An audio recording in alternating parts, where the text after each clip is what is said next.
माघ महीने की शिवरात्रि भी और माघ महीने की प्रदोष भी, और माघ महीने का प्रदोष के दिन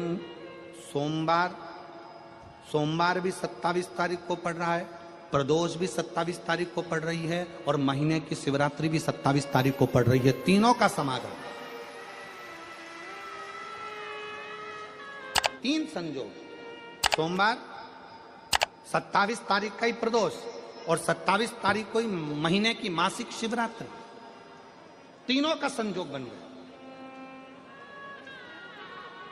हमने आशीष से कहा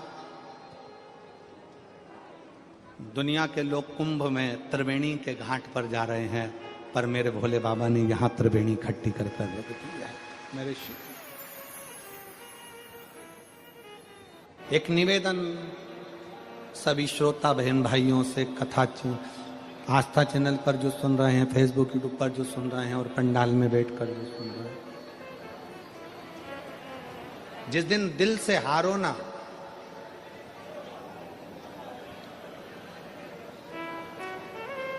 थोड़ी तकलीफों में अगर घिर जाओ, तकलीफें आ जाएं, कष्ट आ जाए, तकलीफें जिस दिन तुम्हारे भीतर बहुत ज्यादा मात्रा में आ जाए, उस दिन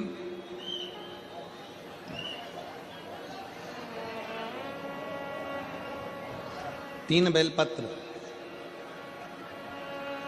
एक बेलपत्र में पीला चंदन, बीच वाली पत्ती, जिस दिन तुम्हें लगे कि मैं बहुत दुखी चल रही हूं और मेरा काम हो ही नहीं रहा, बहुत तकलीफ की जिंदगी चल रही है, कोई हाथ पकड़ने वाला नहीं है, कोई संभालने वाला नहीं है और बहुत तकलीफ हो गई, बहुत तकलीफ। उस समय पर एक बेलपत्री के बीच वाली पत्ती पर पीला चंदन, दूसरी पत्ती पर लाल चंदन और तीसरी पत्ती पर 11 चावल गीले, पानी में उसको थोड़ा सा भिगो लें या धो लें, 11 चावल गीले शिव जी की उस पत्ती पर रखिए। सबसे पहला पीला चंदन का बेलपत्र, दूसरे नंबर पर लाल चंदन का बेलपत्र, तीसरे नंबर पर जो 11 चावल आपने धोकर रखे हैं वो हाथ की हथेली में रखना है, और हाथ की हथेली में रखकर अपनी कामना कर कर भगवान शंकर से विनय कर कर पंचाक्षर मंत्र नमः शिवाय या षडाक्षर मंत्र ओम नमः शिवाय या श्री शिवाय नमस्तुभ्यम बोलकर उस बेलपत्र पर सीधे हाथ में रखकर उल्टे हाथ का स्पर्श कर कर बाबा से अपने मन के भाव कहकर शंकर के शिवलिंग पर उसे समर्पित कर दीजिए।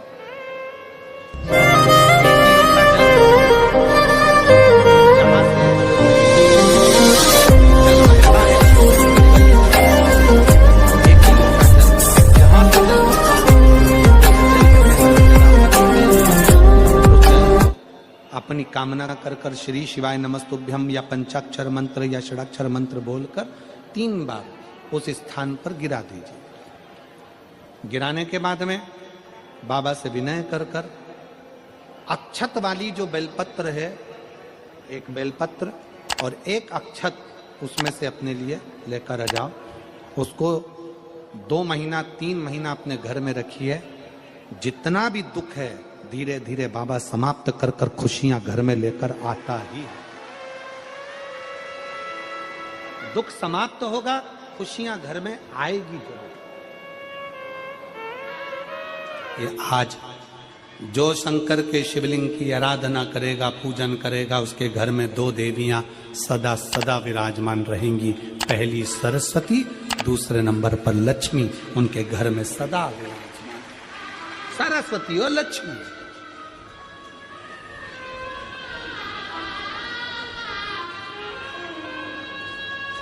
एक देवी का फूल होता है, शायद मुझे उम्मीद है कि आप सब जानते होंगे।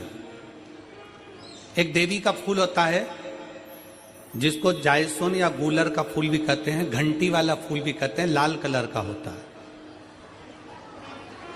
काय का बोलते हैं इधर?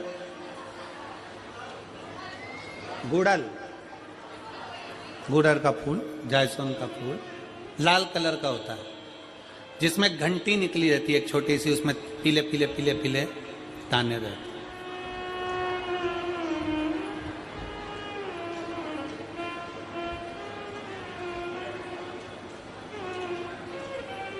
अगर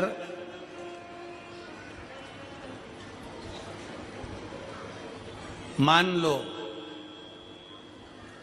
कोई बेटा बेटी, कोई लड़का लड़कियां, कोई बेटा बेटी, नवयुवक बच्चे या बहुएं या कोई अन्य व्यक्ति भी कोई कार्य चालू कर रहा है, मान लो कोई कार्य आप चालू कर रहे हैं, एजुकेशन के लिए बढ़ रहे हैं, या आपने कोई लक्ष्य बनाया है कि मुझे इस कंपटीशन एग्जाम में बैठना है, इस कंपटीशन एग्जाम में बैठना है और मेरा इसमें पास होना जरूरी है, और मैं जो चीज पढ़ती हूं ना मैं भूल जाती हूं, मैं अध्ययन करता हूं और भूल जाता हूं। कई माताएं भी ऐसी हैं 40, 45, 50 साल, 60 साल की हो गई, 60, 70 साल की हो रही हैं, कई बार कह देती हैं मेरी याददाश्त ठीक नहीं है, मैं कोई सामान रखती हूँ भूल जाती हूँ, मेरी याददाश्त में नहीं रहती। कोई भाई भाई लोग कह देते हैं मेरी याददाश्त में नहीं रहता, भूल जाता हूँ। कोई कहकर गया मुझसे बात कर लेना और मैं भूल गया कि मेरे को उससे बात करना था। कई बार मुझे मनी मंजिल तक पहुंचना है। तो शिव महापुराण की कथा कहती है आप अपने परिश्रम को 4 गुना बढ़ाओ, मेहनत 4 गुना करो, पढ़ाई 4 गुना करो, अध्ययन 4 गुना करो, दिन रात एक कर दो। और साथ में जो अशोक सुंदरी की जगह है, ये शिवलिंग समझ लेना जरा, ये जलाधारी पार्वती जी का हस्त कमल, ये शिवलिंग, ये जलाधारी, और यहां से जल बहता है। राइट में गणेश जी, लेफ्ट में कार्तिकेय जी, और बीच में जम के बोलो जरा अशोक सुंदरी। ये बीच की जगह जो घंटी वाला फूल होता है, जिसको आप लोग जायसवान बोलें कि आपके क्षेत्र में गुलर बोलें, देवी जी को चढ़ता है। देवी जी का अति प्रिय पुष्प है, माता रानी का वो लाल पुष्प अति प्रिय। उसी पुष्प को ये बेलपत्र की जो डंडी होती है, बेलपत्र की जो डंडी का भाग होता है, उस घंटी का भाग उसी डंडी की ओर होना चाहिए। जैसे फूल की जो अंदर की घंटी जो निकली हुई है, उसका भाग ऐसा डंडी की ओर होना चाहिए। मतलब आपको बेलपत्री पर ये फूल को इस तरह से रखना पड़ेगा, मतलब उसका जो घंटी का भाग है। हाँ लाइए फूल लाओ, जेरा फूल, फूल मिल गया वो।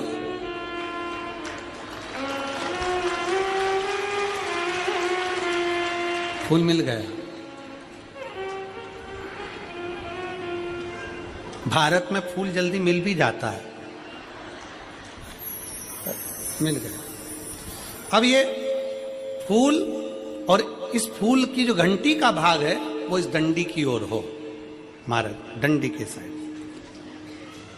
अपनी कामना कर कर, अपना नाम और गोत्र का स्मरण कर कर, शिव जी से अपने मन का भाव बोलकर इस फूल को और इस बेलपत्र को 12 महीने शिवरात्रि पड़ती है।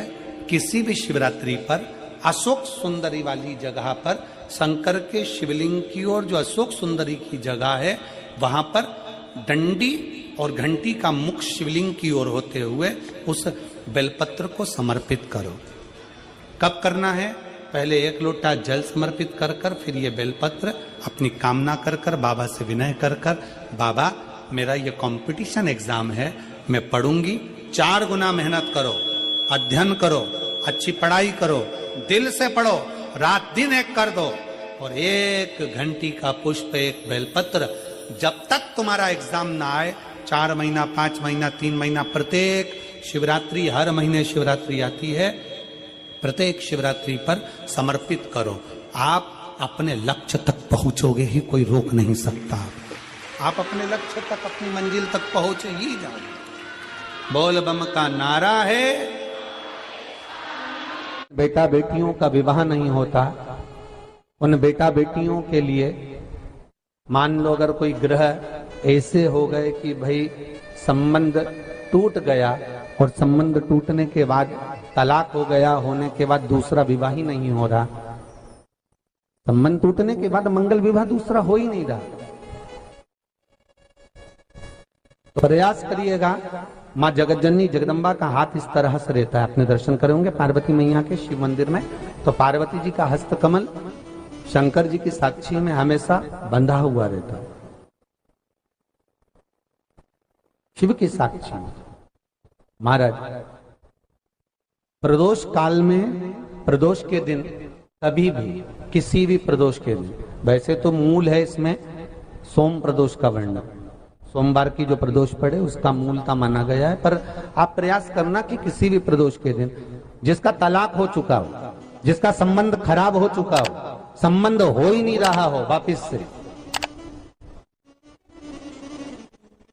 सोम प्रदोष के दिन जहां मां जगतजननी का हस्त कमल बंधा रहता है और शंकर भगवान का शिवलिंग है। आप लोगों ने कथा सुनी होगी कि सबसे पहली यज्ञोपवीत संस्कार,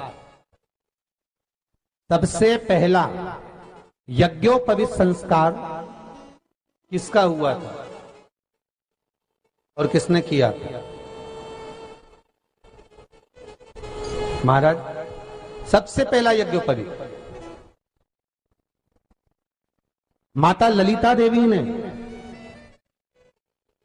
भगवान शंकर को यज्ञोपवीत धारण करवाया था।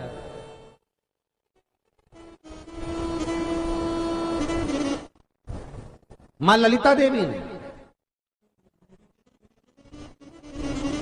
सूत्र बनाकर अपने हस्त कमल से भगवान शंकर के सम्मुख में बिठाकर भोलेनाथ जी के हस्त कमल से स्वतः सूत्र बनाया था। भगवान शंकर प्रसन्न हो गए थे, बहुत प्रसन्न भोलेनाथ जी, इसलिए शंकर भगवान ने ललिता देवी को 2 वर दिए थे, एक किसी का अश्रु नहीं देखूंगा, दूसरा जो यज्ञोपवीत समित समर्पित करेगा, यज्ञोपवीत का भाव जो मुझे देगा उसके जीवन में बाधाओं को हर लूंगा। इसलिए आज भी हिंदू धर्म में देवताओं को जो यज्ञोपवीत चढ़ाया जाता है वो उलझा हुआ नहीं होना चाहिए। देवताओं को जो यज्ञोपवीत चढ़ता है उसको सुलझा कर चढ़ाया जाता है, समर्पित करेगा। अब कई विद्वान ब्राह्मण ऐसा कैसे यज्ञोपवीत में हल्दी लगाकर छोड़वा देते हैं, परंतु वो उलझा हुआ रहता है, वो सुलझा हुआ अगर चढ़ाएगा तो जो जजमान पूजन कर रहा है, जो जजमान पूजन में लगा हुआ है, उसको पूर्ण फल की अनुभूति हो, पूर्ण फल का प्राप्ति हो और ब्राह्मण भी बंधन से मुक्त हो। ललिता देवी जी तो हमारे यहाँ भौम सोमवार का जो प्रदोष हो, उस प्रदोष के दिन जिसका मंगल विवाह नहीं हो रहा है, सारी तकलीफें झेल रहे हो, बहुत कष्टप्रद हो, तो माँ का जो हस्त कमल है उस हस्त कमल से लेकर शंकर भगवान के शिवलिंग तक एक कच्चे सूत की धार बनाई जाती है। महाराज 6 धार कच्चे सूत की बनाई जाती है। यहाँ शंकर भगवान का शिवलिंग है, यहाँ माता का हस्तकमल है, हस्तकमल से चालू होकर शिवलिंग, शिवलिंग से चालू होकर हस्तकमल, ऐसी 6 धार बनाई जाती है माता। और धार बनाकर उस धार पर माखन का लेपन किया जाता है भगवान शिव को। जैसा ललिता माता ने भगवान शंकर से वर प्राप्त करा था, उसी तरह फिर उस